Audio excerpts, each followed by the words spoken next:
We are glad to have you back here on the Pioneer Sideline. We missed you. Before we get started, let me introduce myself. My name is Blaine King, and I am honored to be your host of the Pioneer Sideline.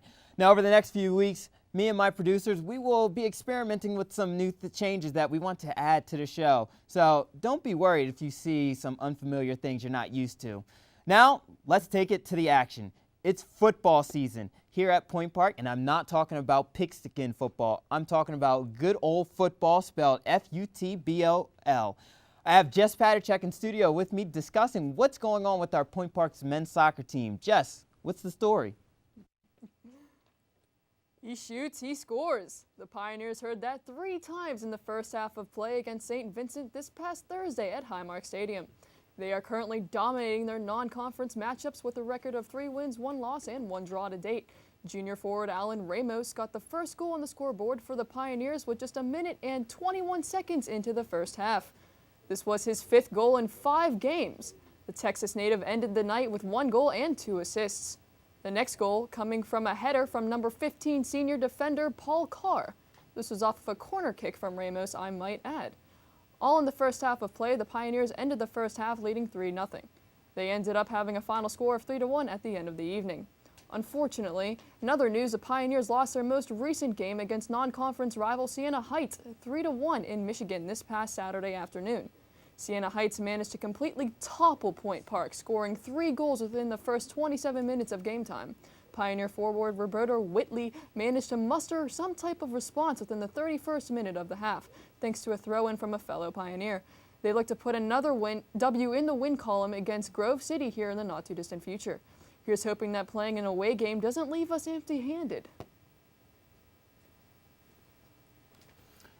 Now, Jess, Point Park has been struggling on the road, but they've been pretty dominant at home. Do we still see struggles ahead in the road games for the Pioneers? Absolutely, yeah, we've had some games here and there, but I think it's just a matter of finding the right cadence there, and being able to work together, really building on the offensive side of the ball. Do you think they have the ability to bounce back against Grove City in their next game? Yeah, absolutely. Always got potential there. I think it's just a matter of, communicating, making sure you go out there and just play your best at each game time. All right, cool. Thanks, Jess.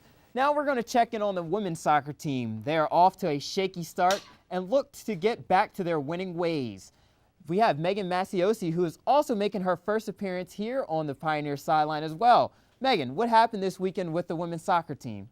The Point Park women's soccer team took on Walsh University Friday night in a non-conference game where Walsh ended up beating the Pioneers 3-1. The Pioneers were down 1-0 going into halftime, and it looked like Walsh could not be stopped. But in the second half, the team really came alive. Freshman defender Chloe Bowser scored her first collegiate goal in the 46th minute of the game off a corner kick.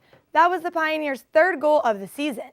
The Pioneers kept battling back, but the Walsh team was quick and dominated possession in the Pioneer zone for most of the game.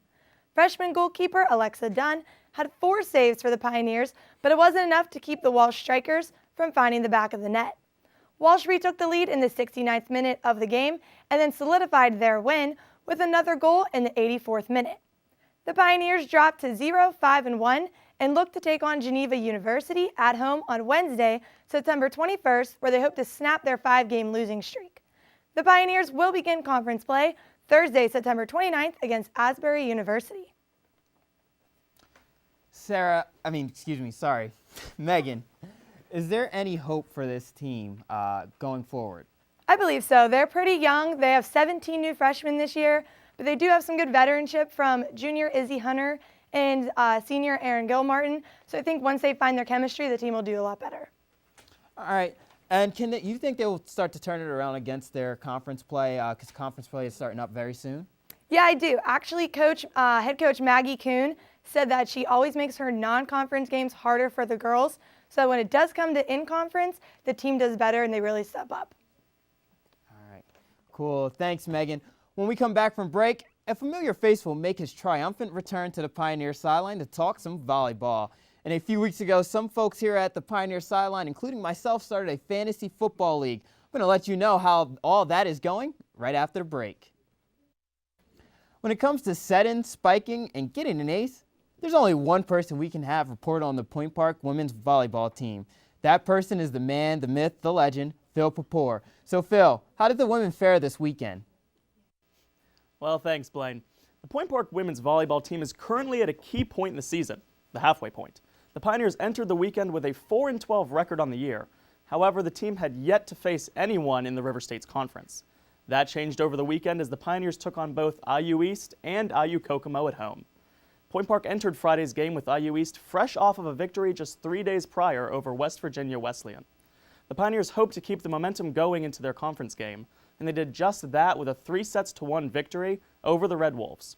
Senior outside hitter Shiloh Simonson paved the way for the Pioneers with 11 kills in the match.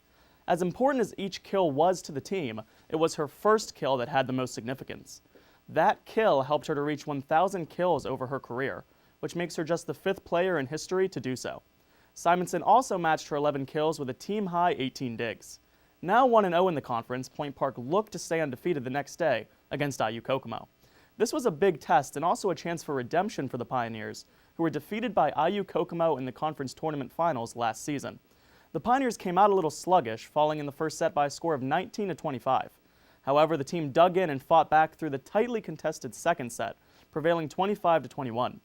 Point Park had a real battle on their hands, but this time it was the Pioneers who handed IU Kokomo a 3-1 defeat.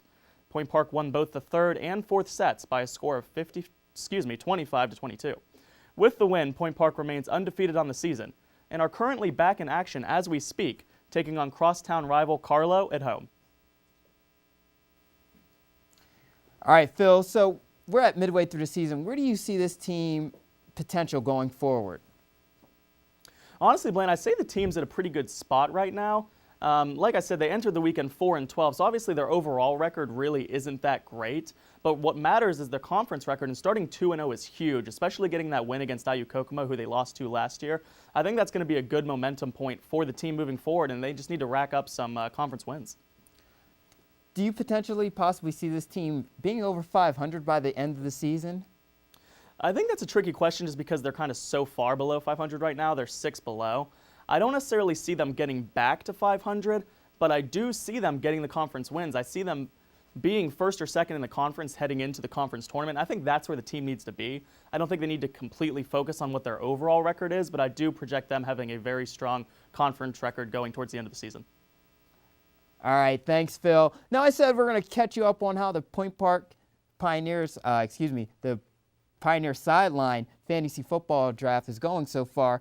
And 2 weeks in, we have two teams that are sitting undefeated at the top. Yours truly is 2-0 after I beat Phil this week. And Mike Turk, who has scored close to 200 points this past week and scored 200 points last week, he's sitting at 2-0 as well. Two teams, though, are at the bottom of the barrel, and that's Rob Gomez and Trevor Sheets. They are both 0-2. The middle of the pack, everyone else is 1-1. Ashley's team is at 1-1 after she got a big win over Trevor this week. Sarah, she's back at 1-1 after she lost this week to Josh Croup. And then also Tyler Cahill, he's sitting at 1-1 after he beat Rob Gomez this week. And, of course, we have at the bottom, who else am I missing? Paul Daniels, my other producer, lost a tough game this week to Mike Turk. He's sitting at 1-1 as well. It's interesting to see how we go the next few weeks. We're starting to enter division play. Points are going to be very valuable, and Mike is killing us all in points, and we are definitely going to look into how he's scoring close to 200 points when the rest of us have scored less than 150. Well, coming up next, we will find out how both the Steelers and the Pirates fared against their rivals of Cincinnati. Also, professional football has returned to the city of Los Angeles for the first time since 1994. Find out how that game went when we return from break.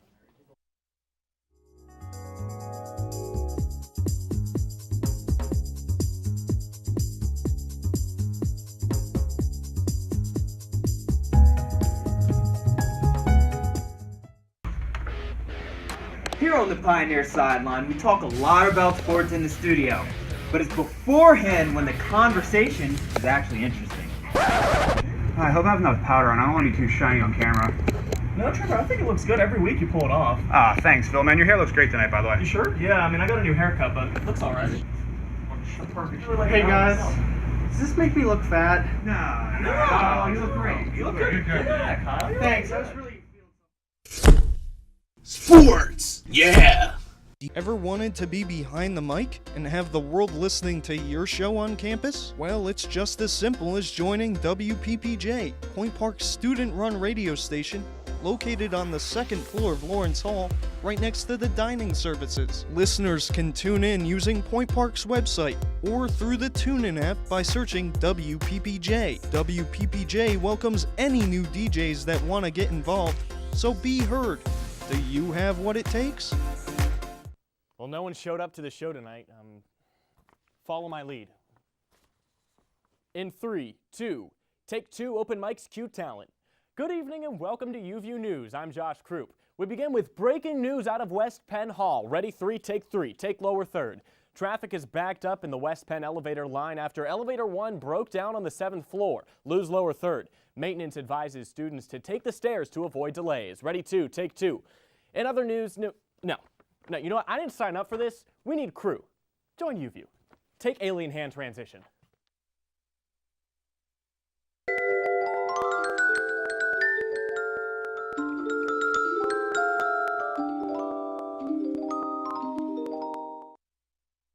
Welcome back. The Steelers and Pirates had something in common this past weekend. What was that, you ask? Well, they both played their respective rivals from Cincinnati, making his first appearance on the Pioneer sideline. Please welcome Frank Miola as he tells us what's going on regionally in sports. Frank? Pittsburgh Steelers defeated the Cincinnati Bengals on Sunday in an AFC North division rivalry game, 24-16. Ben Roethlisberger was 19 of 37 passing with 259 yards, 3 touchdowns, and 2 interceptions. It wasn't Roethlisberger's best game, as the weather was a problem for both teams. Brown wasn't really a factor in the game, only having 4 catches for a total of 39 yards.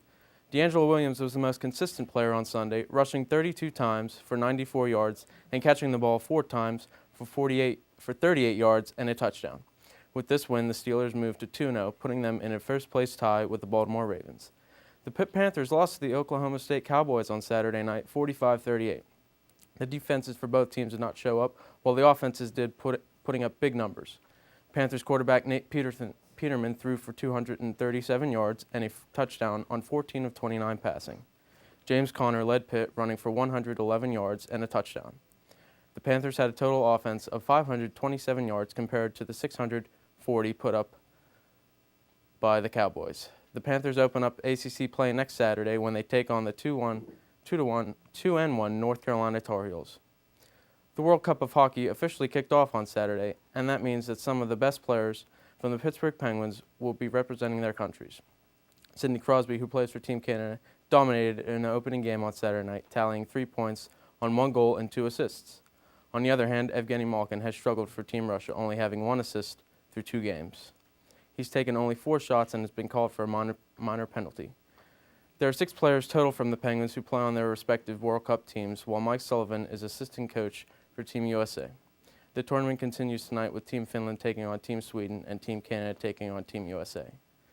The Pittsburgh Pirates lost yesterday to the Cincinnati Reds by a score of 7-4. One of the bright spots for the Pirates recently has been Sean Rodriguez. Rodriguez in the last week has posted a .414 batting average with 5 home runs and 12 runs batted in. To reward him for his outstanding play, Rodriguez was named Co-National League Player of the Week, along with Brandon Drury of the Arizona Diamondbacks. The Pirates head to Milwaukee tonight to start a 3-game series against the Brewers. All right, Frank. The 2-0 Steelers are playing the 2-0 Philadelphia Eagles this Sunday. Who you got and why? Blaine, I have the Pittsburgh Steelers, and this is going to be a close game because both offenses have been playing extremely well. Philadelphia beat the Bears last night, 29-14. The Pittsburgh Steelers have so many weapons at their disposal with Brown and Williams, but I think this is going to be a close game, and in the end, the Steelers are going to pull it out. All right, and it was a tough loss for the Pitt Panthers this weekend. How do you think they'll rank against the other ACC teams? Well, to start off, I think for them to compete with the likes of Miami and Georgia Tech, I think their defense has to play better. In the last 2 games, they've given up 39 to Penn State and 45 to Oklahoma State. On the other hand, their offense has been playing extremely well, averaging 36 points in the first 3 games. So I think it comes down to if their defense can make the adjustments and play better, I think they'll be near the top of the standings. All right, thanks, Frank. I am now lucky to be joined in studio by Miss Sarah Maculin. Sarah, you have our national news, our national stories. So, can you tell us what's happening nationally in sports? Sunday not only brought Week 2 of the NFL regular season, but a win for the record books. The Rams won a home game in Los Angeles for the first time in 7,987 days, defeating the Seattle Seahawks 9-3. This was the first home game for the Rams after making the move back to Los Angeles this offseason from St. Louis. Now on to some Major League Baseball. The Chicago Cubs clinched the National League Central last Friday in their win against the Milwaukee Brewers 5-4. The Cubs currently have a 94-55 record with 13 games left to go in the regular season. Now on to some MLB injuries. New York Mets starting pitcher Jacob deGrom will undergo season-ending surgery to repair an ulnar nerve in his elbow. The Mets currently sit one game ahead in the NL wildcard race. Another pitcher to be exiting early is Carlos Carrasco of the Cleveland Indians. Carrasco suffered a fractured bone in his pitching hand after being hit by a line drive back to the mound. The Indians currently sit atop the AL Central and look to make a deep playoff run. All right, Sarah, how big do you think these injuries are going to be for the Mets and the Indians, who are in the midst of a playoff run? I mean, I think they're going to be huge. I mean, the Mets, deGrom's been, even though he's a record of 7-8, he's been a pretty steady pitcher. And as far as Carrasco goes, I think that's a huge loss for the Indians' rotation. But I think they can bounce back from it because they have a pretty dominant rotation, a couple other people to rely on. So I think it's going to hurt the Mets a little more than it's going to hurt the Indians. I agree with you. I think that the Indians, since you usually say 4-pitcher rotation, 3-pitcher rotation in the playoffs, so I think they'll recover from it. Mets is a big blow because that's another injury to their pitching staff, and they're already trying to fight off teams for the wild card spot. How shocked were you by the Rams win over the Seahawks? I thought the Seahawks were going to destroy them. I have them later on when we get to our cases of the week. I have them being one of the most disappointing teams so far, just because I'm not shocked by the Rams winning. I'm shocked by the Seahawks losing. I mean, in their 2 games, they've scored an average of 7.5 points, and the offense just isn't there. And it wasn't like the Rams did anything spectacular. Gurley had 51 yards. So, yeah, the Seahawks definitely took a tumble on that one. All right, last question. Will the Cubs finally break the curse of 108 years?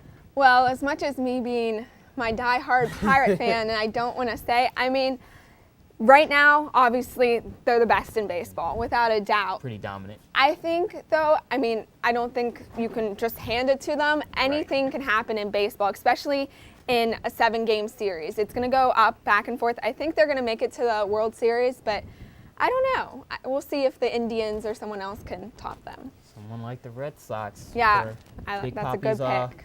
Final season. Yeah. We'll see. All right, thanks, Sarah. But don't go too far, because Sarah, Megan, and Jess will join me at the desk as we bring back a Pioneer Sideline favorite, but with a twist. What is that, you ask? Well, you'll just have to find out when we return from break.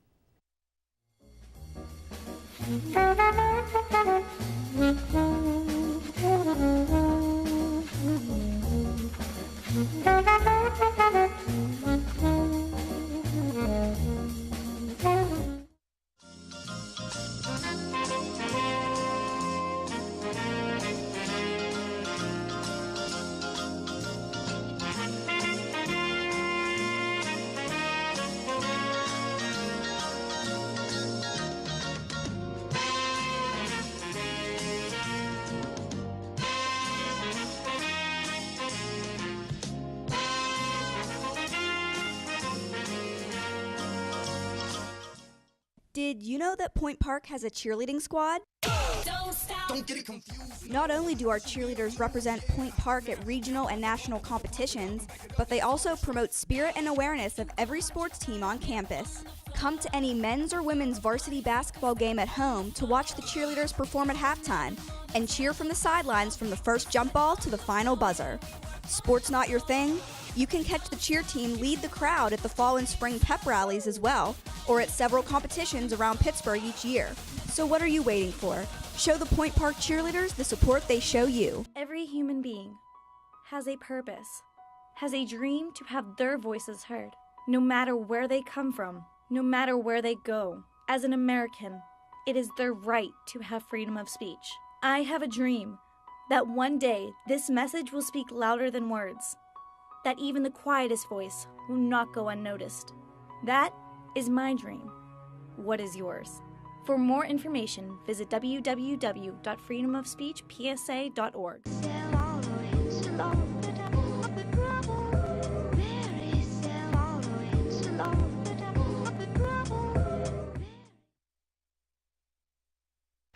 Welcome back for our final segment of the show. We're bringing back a Pioneer Sideline favorite. That segment is Cases of the Week.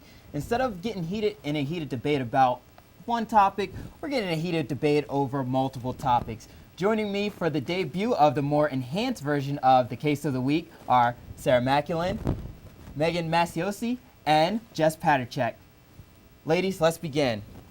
Who are the most surprising teams in the NFL, and who is also the most disappointing team, in your opinion? Well, as far as the most surprising team, I'm going to go with the Minnesota Vikings because although, first of all, they're 2-0 and they lost their starting QB in the preseason. I mean, Teddy Bridgewater isn't anything spectacular, but it's still your starting QB, someone that you've worked all preseason with. I mean, and people can argue they have AP, but AP really hasn't been doing much. And they're not winning these games on the ground. They're winning them in the air. So defeating the Packers last night, I think the Minnesota Vikings are going to shock some people, which I didn't expect. I wanted to stay away from them as far as fantasy goes once Bridgewater was out. All right. Megan? I do agree with Sarah. I also had Minnesota. I mean, losing AP last night wasn't, 2 nights ago, sorry. It wasn't awful. He only had 51 yards, his total right now. Losing Bridgewater was kind of rough as well. But I think with the emergence of Sam Bradford probably made them better. But I really did not see them coming. That surprised me. Yes. Oh my. I was just thinking like a similar scenario, but with the Patriots too, with them losing their QB, Jimmy Garoppolo, just like what are they going to do from there? Obviously, Tom Brady's going to be coming back in a couple weeks here, but what are they supposed to do right now? Like they barely managed to get by in that win, so it's a tough scenario there. Yeah, as of right now, Julian Edelman is their backup quarterback, technically. Right. All right, disappointing team. Who wants to start? I guess my most disappointing team is kind of the Los Angeles Rams, even though they did win. They are the only team right now in the NFL that has not scored a touchdown. So their kicker's doing really well, but they just moved to a new city, so I really thought with all the hype that's been going on, they would have done better, but they really haven't. And I'm kind of surprised since they have Todd Gurley. I have him on my fantasy. I thought he would do a little bit better, but he's not, so I would say they're my most disappointing team. You want to go? Go ahead. I'm going to go with like I said, I mentioned to you earlier, the Seattle Seahawks, because I expected them to come out ready to go. A little disappointing playoffs last year. And Russell Wilson, they're just not doing it on the offense. I mean, their defense has held teams to 10 points and 9. So their defense is doing their job, but the offense just looks really pitiful. And, I mean, Wilson has the targets. He has Curse, he has Lockett, he has Baldwin. The offense just isn't producing. 7.5 points per game is not going to get you a successful season. No, that's not good at all. I was just thinking with the Saints, like they got Drew Brees and they're 0-2 right now. Like, what's good with that? It's like they have so many good options to go to, and yet they're not scoring. They're not doing their job. So. Two big heartbreaking losses to the Raiders and the Giants. All right, there's been a lot of injuries in the NFL so far. Who is the most key injury so far? Adrian Peterson, Jimmy Garoppolo. Yeah, I mean those two were not good. Those are definitely probably the most impactful here in week 2. Adrian Peterson, obviously the Vikings don't have really much to go off of anyway. He was like their main offensive weapon. So once you lose that, it's like how are they going to find a way to bounce back? And then with Jimmy Garoppolo too, like I said earlier, with Tom Brady still not coming back, and they barely escaped by in that win. So it's just like, what options do they have now? Where do they go from here? I'm gonna, even though they're the Cleveland Browns, so something has to happen to them. But they get a quarterback in RG3, and he goes down with a shoulder injury. And now Josh McCown, they bring in another one. He's hurt. So Cleveland's always left with questions. RG3 was the 25th quarterback to start since 1999, so that's less than 25 years. Yes. So I'm interested to see who they throw in there. For me, I'm going to go to the West Coast with the San Diego Chargers losing Keenan Allen and Danny Woodhead. Week 1 and Week 2, that's a killer for them, especially since last season between Keenan Allen and Danny Woodhead, they were 1/3 of the entire offense for the Chargers for their output. So losing that, Phillip Rivers needs to look at it now. I mean, really, he has Antonio Gates, but he's kind of old. Most of the receivers are kind of younger, and they haven't been around except for Travis Benjamin. So I'm going to say the Chargers are kind of in trouble. All right. For our final topic, make it real quick. Who gets into the wild card in MLB? I have in NL the Mets and the Giants, and then in the AL I have the Houston Astros coming in there and taking it from Toronto and the Baltimore Orioles. All right, Megan. I also have the Mets and the Giants as well, but I have the Baltimore Orioles and the Toronto Blue Jays. Sorry. That's fine. Oh.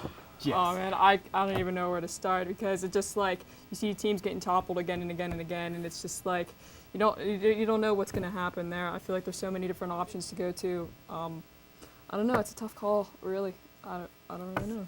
See it as it stands, basically. Yeah. All right, no problem with that. All right, thanks, ladies. And I want to thank you all for joining us for joining our first episode of the Pioneer Sideline this season. Join us again next week as we will look how the Steelers and my Philadelphia Eagles fared in the Keystone State Battle of the Undefeateds. We also will continue to check in on our Pioneer sports teams as well, as they are all entering conference play. So please join us again next week at the same Pioneer time, the same time Pioneer place, and of course, the same Pioneer Sideline.